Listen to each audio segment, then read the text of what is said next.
طيب يبقى أنا دلوقتي لازم آخد بالي من شوية حاجات. أول حاجة هي الsolubility. يعني إيه solubility؟ أنا دلوقتي عندي glycol. الglycol ده نتيجة إن أنا باستخدمه مرة و2 و3 و4، فنتيجة كده بيحصل فيه losses. طب هي الlosses ديّة بتيجي من إيه؟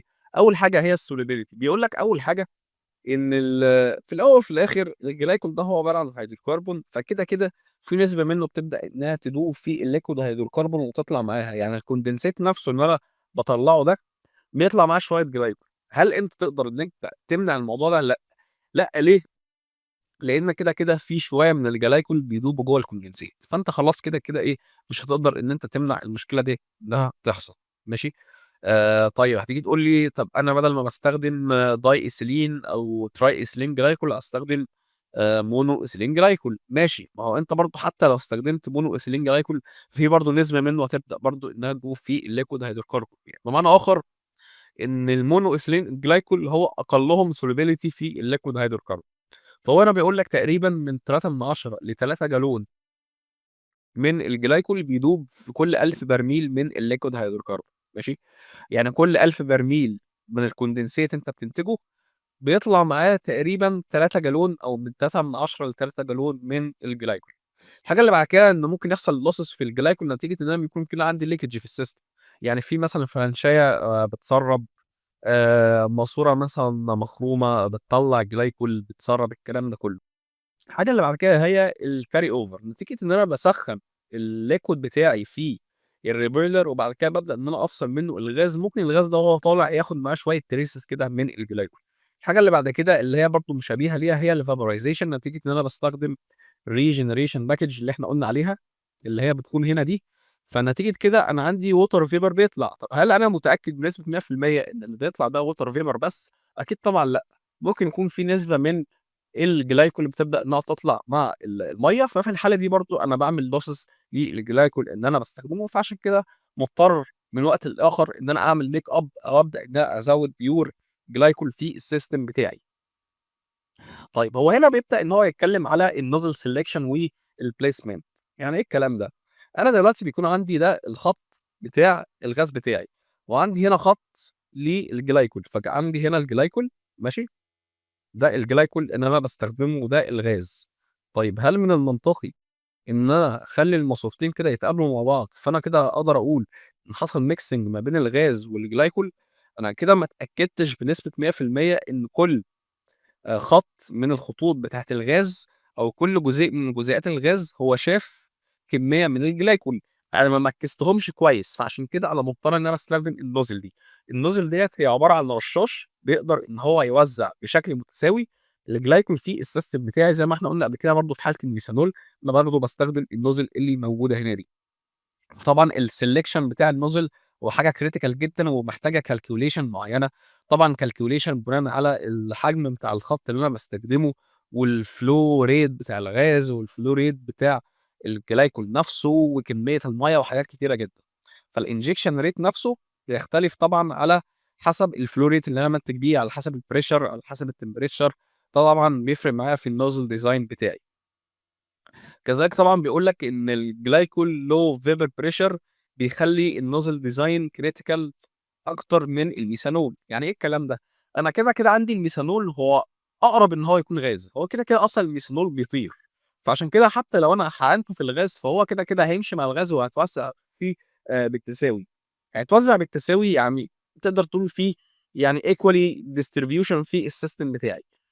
إنما الglycol هو عشان liquid فالdistribution بتاعه في السيستم ما بيكونش منتظم. فعشان كده أنا مضطر إن أنا أعمل design مناسب للnozzle بتاعتي، بحيث إن أنا أكون متأكد إن حصل equally distribution للجلايكول في الغاز وهو ماشي عندي. عشان كده طبعًا الdesign بتاعه بيكون critical. لازم طبعًا باعتمد على إن الجلايكول وهو طالع عندي بيكون طالع على هيئة mist زي الرذاذ كده. وهنشوف شكله بيكون عامل إزاي دلوقتي. شبه المَيّة وهي بتطلع من البخاخة كده. المَيّة طول ما هي بتطلع من البخاخة هي بتطلع يعني شبه الندى كده أو شبه الرذاذ.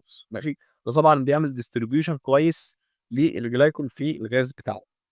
هنا كمان بيقول لك إن أنت في بعض الأحيان مضطر إن أنت تعمل حاجة اسمها back up nozzle بحيث لو في واحدة منهم باظت تقدر إن أنت تستخدم التانية. يعني بدل ما يكون عندك الغاز إن هو ماشي كده والجلايكول وهو ماشي كده أنت ممكن تيجي على الحتة ديّة هنا بدل ما تحط نوزل واحدة، أنت هتبدأ تيجي كده جنبها وتحط نوزل تانية هنا. طيب ليه؟ أنت كده مشغّل دي وكده قافل دي.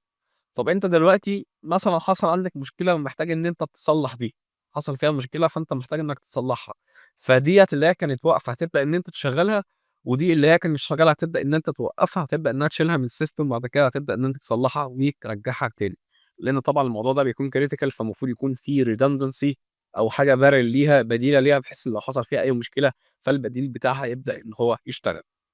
ده طبعًا مفهوم حاجة اسمها الautomation. كلمة automation يعني أنا دلوقتي بيكون في عندي الجزيئات بتاعة الجلايكول، لمّا بتعدّي من النوزل شكلها بيكون عامل إزاي؟ شكلها بيكون عامل كده، تبدأ إنها تتقسّم في الخط بتاع الغاز، زي ما إحنا شايفين طبعًا ده الشكل بتاع الautomation زي ما إحنا شايفين اللي هو الشكل ده كده النوزل دي، طبعًا زي ما إحنا شايفين الزاوية نفسها اللي الجلايكول بيطلع بيها بتكون طبعًا كبيرة جدًا، فده بيخلّي الdistribution متساوي في الخط بتاع الغاز. طيب إيه تاني؟ الحاجة اللي بعد كده بيقول لك هو أنا لمّا باختار nozzle باختارها بناءً على إيه والdesign بتاعها بيكون بناءً على إيه؟ زي ما إحنا قُلنا بناءً على الflow rate بتاع الغاز ونسبة المَيّة وشكل المواسير والكلام ده كله. كذلك برضه بيقول لك على حسب الcapacity. هو أنت محتاج إنك تضخ جلاكول بنسبة قد إيه، فطبعًا الشكل نفسه بتاع النوزل بيختلف لو أنت هتحقن مثلًا كمية كبيرة، طبعًا الspray angle زي ما إحنا شُفنا الحتة ديّة هل الجلاكول وهو طالع بيطلع بالزاوية دي والّا أنت عاوزه يطلع بزاوية أكبر، ماشي، دي طبعًا بتفرق، كذلك برضه الدلتا B أنت محتاج إن أنت محتاج إن أنت تحقق دلتا B معيّنة بحيث إن أنت تسمح إن يحصل شكل الرذاذ أو الatomization دي وبناءً على كده بتعمل calculation بيطلّع لك دلتا B معيّنة، فبناءً على الدلتا B اللي أنت المفروض إن أنت تعمل لها design في الnozzle بتعمل شكل معيّن الأشكال والأقطار اللي موجودة في الnozzle نفسها، بحيث إن الfluid وهو طالع يطلع بسرعات معيّنة وبفرق ضغط معيّن، بحيث إن هو يسمح للعملية بتاعة الatomization زي ما إحنا قُلنا قبل كده، وكذلك برضه بيقول لك لو أصلًا الgas stream بتاعك السرعة بتاعته أكبر من 12 قدم في الثانية، فده هيسمح بالعملية بتاعة الأوتوميزيشن، يعني هيساعد على حدوث عملية الأوتوميزيشن نتيجة إن الغاز وهو ماشي بيكسح في وشه الجلايكول اللي أنا باضخه، ففي الحالة دي هيحصل mixing كويس جدًا. هنا بيبدأ إن هو يقارن لك ما بين حاجتين لسه هنتكلم عن حاجة منهم، ألا وهي الsolid desiccant. طيب أنا دلوقتي عندي الliquid desiccant اللي هو الجلايكول مثلًا، فالliquid desiccant هو كdehydration أنا باستخدمه وبافضّله أكتر من الsolid desiccant لإن هو في الحالة دي يعني نقدر نقول إن هو بيحقق لي اللي أنا عاوزه بأقل تكلفة، إنما الsolid هو برضه بيحقق لي اللي أنا عاوزه وأحسن منه كمان ولكن بتكلفة أكتر، ماشي؟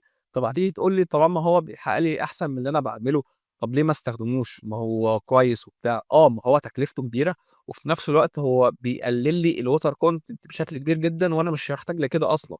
في بعض الأحيان أنا مش مضطر إن أنا أقلل الwater content عن نسبة كبيرة جدًا، يعني مثلًا الراجل اللي قال لي إيه، أنا هاشتري منك الغاز، قال لي أنا هاشتري منك الغاز لو نسبة المَيّة فيه X، فالمفروض دلوقتي نسبة المَيّة بتاعتي هي مثلًا كانت X زائد 10 ماشي، فأنا لمّا هاضيف liquid desiccant هتخلّي لي الwater content بتاعي X ناقص 2 مثلًا، فهو it's okay هو أقل أصلًا من الspecification اللي الراجل اللي هيشتري مني الغاز قال لي عليها، إنما الsolid desiccant هتقلله لي هيخلّيه لي مثلًا إيه X ناقص 10 هو برضه حاجة ممتازة، بس أنا يعني دفعت فلوس كتير وفي نفس الوقت الراجل ده برضه هيدّيني نفس الفلوس، طب ما لهاش لازمة بقى، يبقى أستخدم الحاجة اللي بتحقق لي الspecifications اللي أنا عاوزها قدر الإمكان وخلاص، فطبعًا الموضوع برضه بيدخل فيه economics وفلوس والكلام ده كله.